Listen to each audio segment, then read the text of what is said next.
grew up in Manhattan to a secular family, traditional. We made Kiddush Friday night, the mother lit candles, before Rabbeinu Tam. It was a different world. But since I was a little kid, I knew that there's a Metzias of Hashem that runs the world. It was pashut to me.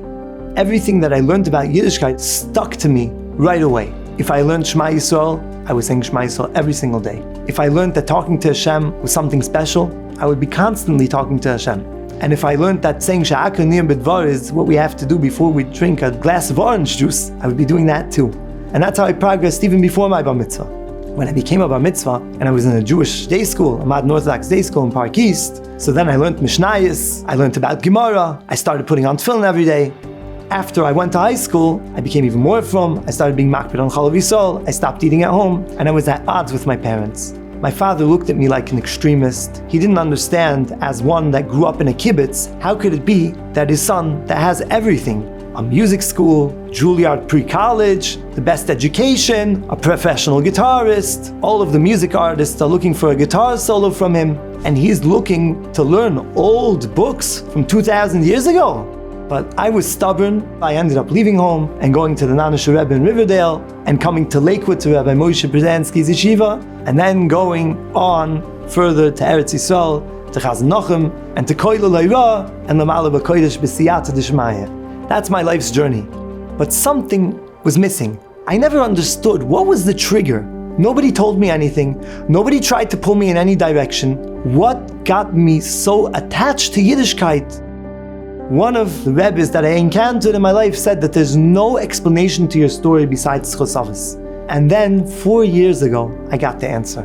My old Bubbe in Tveria told me the story. She came from Morocco, Mishpachas Elbaz, that are miyuches to Mishpachas Abuchatzira. Mishpachas Abuchatzira is miyuches to Mishpachas Elbaz, better said. And she doesn't have any from Einiklach. She has 150 tzatzoim bli ayin hara. And nobody is a shomer Torah mitzvahs. Nobody observes Torah mitzvahs. She used to cry by the Shabbos candles with tarumois, with tainus kaviyachol on Hashem. How could it be that I was so moisa nefesh?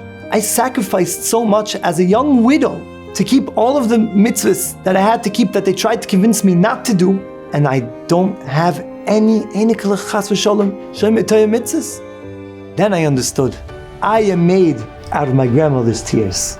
The Ratzon, to do Ratzon Hashem, the Bubbe wants it. Her tears affected me in Manhattan. That showed me the significance of what Chazal say, in the way that a person wants to go, they take him. Who are they? Says the Holy Maharsha, the Ritzoinus of a person create malachim. If they're good malachim, or chas v'sholem, not so good malachim. And when a person has a good will, he wants to be close to Hashem, the re'usa de liba, the desire of the heart to be close to Hashem, to do Hashem's will, then good malachim will come to take him to the best places possible. That's what's going to keep us close to Him. That's what's going to keep our eyes pure.